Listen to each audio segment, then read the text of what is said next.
Hello, beautiful beloveds. Here I am with chapter 2, verse 6 of the Yoga Sutras. So let's begin with the number one key word in this sutra to understand and define, and that is asmita, I amness, or egoism.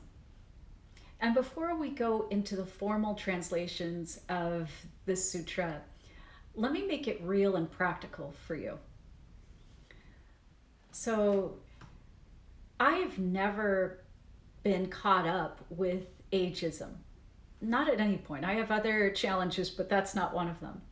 And I always felt a sense of agelessness. May also be because I've spent so much time living in Bali over the last decade plus. But during a time of change and chaos and uncertainty in the global pandemic of 2020, I put my hand to my face one day and I said, wow, my skin feels older. And I thought, gosh, that's so strange. And my mind started to get caught up with the external. Like, what is my skin? Why does my skin feel this way? What does that mean? And then part of me also was like, wow, I should have really appreciated myself in my 20s and my 30s much more. But here I am. And I closed my eyes as my mind is spinning into egoism. And I put my hands on my heart. And I just took a couple breaths and I was like, oh, here I am. Where am I? The true self. This place of ultimate self-love. I am divine. I am love. It's inside myself. And I went back into the remembering. That's it. But if I didn't have the tools of the sutras, my mind would have spun out. And it's not as if I just solved it on that one time. But since that point a few months ago, I'll look at my body, I'll look at like my pandemic body and my shape and what have you. And I think to myself, how can I be happy with myself if my outside form is changing? And then I get stuck in asmita, and this is one of the kleshas, remember, that we're studying, these obstructions and veils, illusions to our happiness and ascendance and transcendence.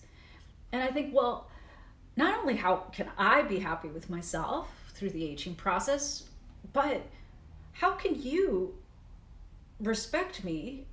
How can you possibly like me if I'm changing on the outside and my body is changing? And then that can spin me. But therein lies the practice, and the ego is a really loud teacher.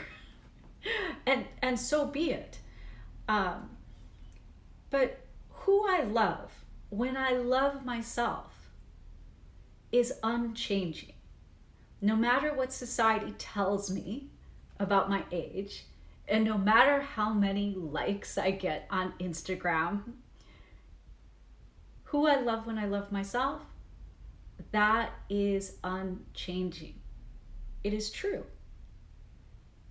And so what happens if we lose track of the self-love from within, and we only go to the external vehicle, this container, this body temple that is so impermanent? This has just been borrowed for a little while in this lifetime to house our true light, the light of love.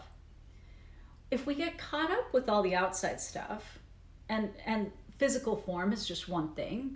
It could be the size of your car, your house, how much money you have in the bank, how many things you have, like all of this stuff. Then we can actually start to believe that it's true. And that's the problem. So some of the translations talk about egoism as the identification of the seer of the instrument of seeing.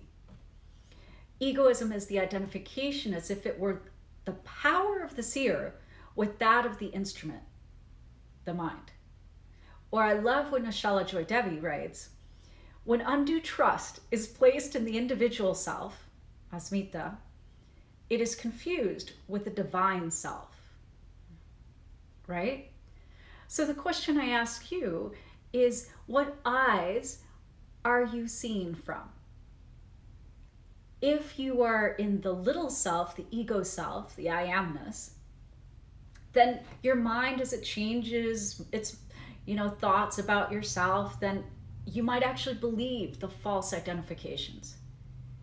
But if you stay with divine love from within, that's not changing, then we do not suffer. But the formula is really easy. So look through the eyes of love and stay connected to the chit. The chit is that part of us that is not changing. Then there are other parts of us that are changing, but that is something that is never changing.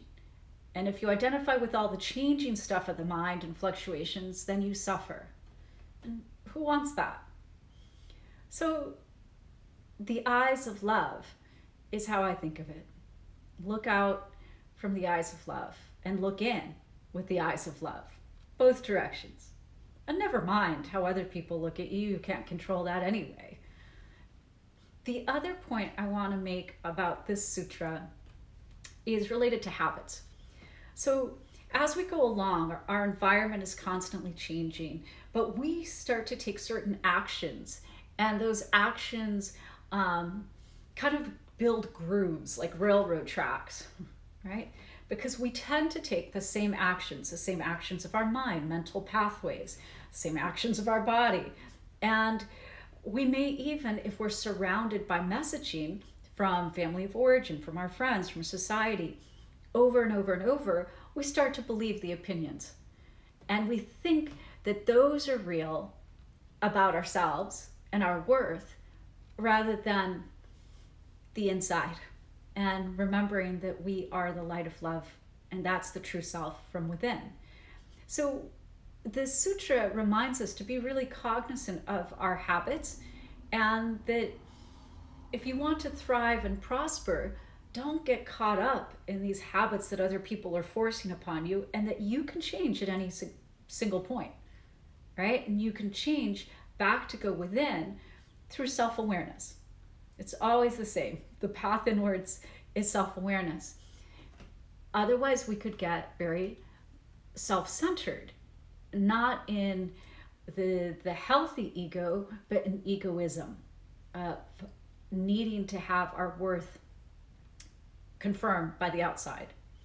So this also has to do with ego deaths and our sense of identity. And identity is a lot of the work that I do with my coaching clients. So I'll give you a couple more examples. I gave you the one on like aging, right?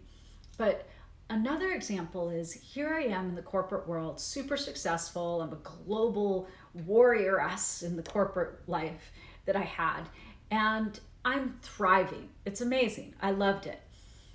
But there came a point in my spiritual transformation and transition to spiritual teacher that I felt like it was time to leave the corporate world and take an early retirement. That was my reframing.